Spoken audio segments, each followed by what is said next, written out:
नमस्कार मित्रों, मैं खुशी सोनी आज आपके लिए लेकर आई हूँ सरलता और सहृदयता। चलिए पाठ को पढ़ते हैं। वह नौकर बचपन से उनके घर काम करता आ रहा था। अब वह बूढ़ा हो गया था। उसने घर के बच्चों को अपनी उंगली पकड़कर चलना सिखाया था। अब वे बच्चे बड़े हो गए थे। वे बच्चे ऊंचे ऊंचे पदों पर पहुंच गए थे, पर इस बूढ़े काका के प्रति सबके मन में स्नेह और सम्मान की भावना थी। सब उन्हें अपने परिवार का एक सदस्य समझते थे। परिवार वाले चाहते थे कि बूढ़े काका अब काम काज करना बंद कर दें और शेष जीवन आराम से गुजारें, पर वे मानते ही नहीं थे।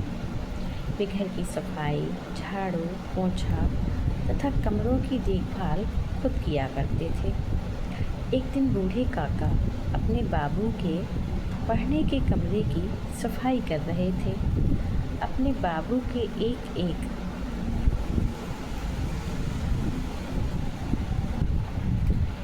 एक सामान को उठाते, उसकी धूल पोंछते और उसे यथास्थान रख देते। अचानक ना जाने कैसे उनके हाथ से एक बहुत कीमती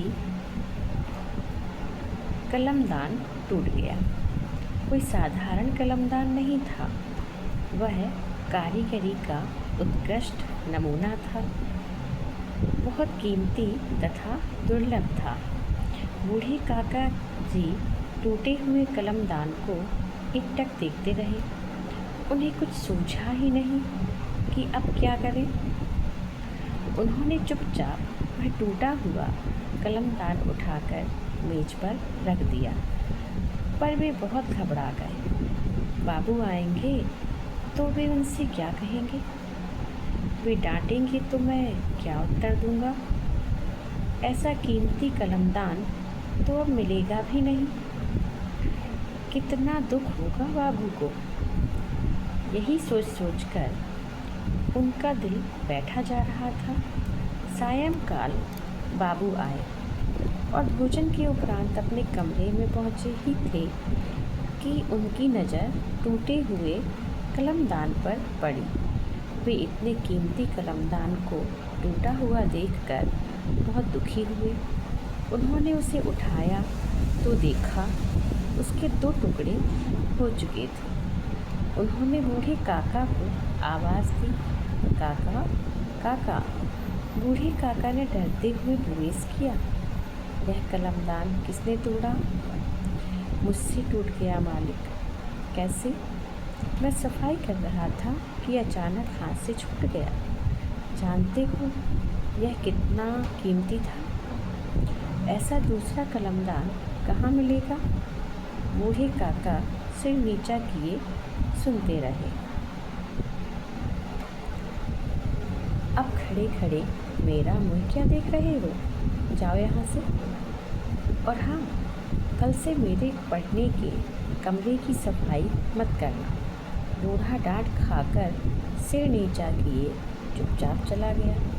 उसकी आंखों से आंसू बहने लगे। इससे पहले अपने बाबू से उसे कभी ऐसी डांट नहीं खानी पड़ी थी।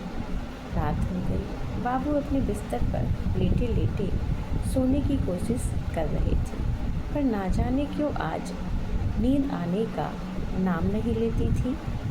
उनका मन अशांत था। वे रह कर अपने कलमदान, बूढ़े काका और उनके प्रति अपने व्यवहार के बारे में सोच रहे थे। बचपन से ही ये काका हमारे यहाँ काम कर रहे हैं।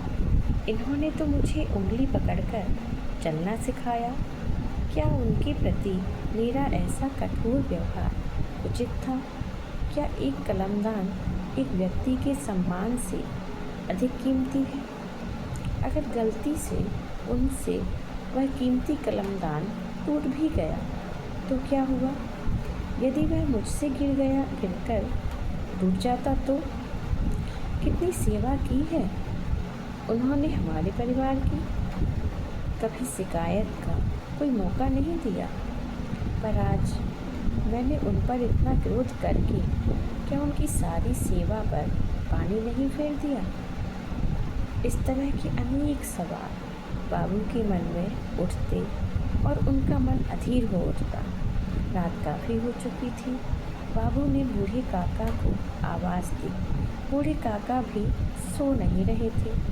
वे अपनी गलती को याद करके आंसू बहा रहे थे। अचानक बाबू की आवाज़ सुनकर उन्होंने आंसुओं को पोंछा और वे डरते डरते बाबू के कमरे की ओर जाने लगे। परंतु काका ने देखा बाबू उन्हीं की ओर आ रहे हैं। काका की घबराहट और बढ़ गई। वे सोचने लगे शायद बाबू का गुस्सा अभी ठंडा नहीं हुआ है।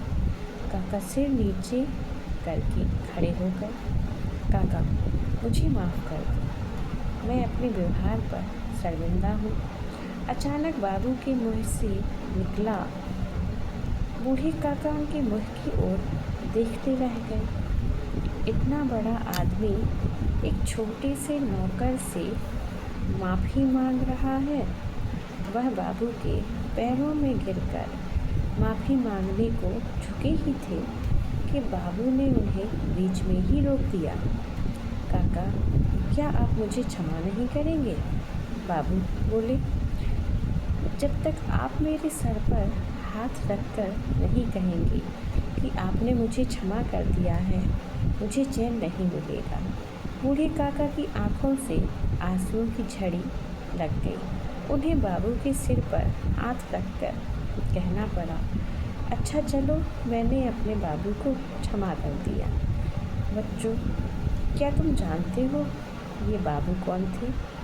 ये बाबू थे भारत के प्रथम राष्ट्रपति डॉक्टर राजेंद्र प्रसाद। यह घटना तब की है जब वे राष्ट्रपति भवन में थे और उनके एक पुराने बूढ़े सेवक से उनका एक बेशकीमती कलमदान टूट गया था, जो उन्हें किसी बड़े आदमी ने उपहार में दिया था। जरा सोचो, भारत के राष्ट्रपति होकर भी वे कितने उदार, सहृदय और विनम्र थे। घमंड तो उन्हें छू तक भी ना गया था। मिलते हैं अगले वीडियो में।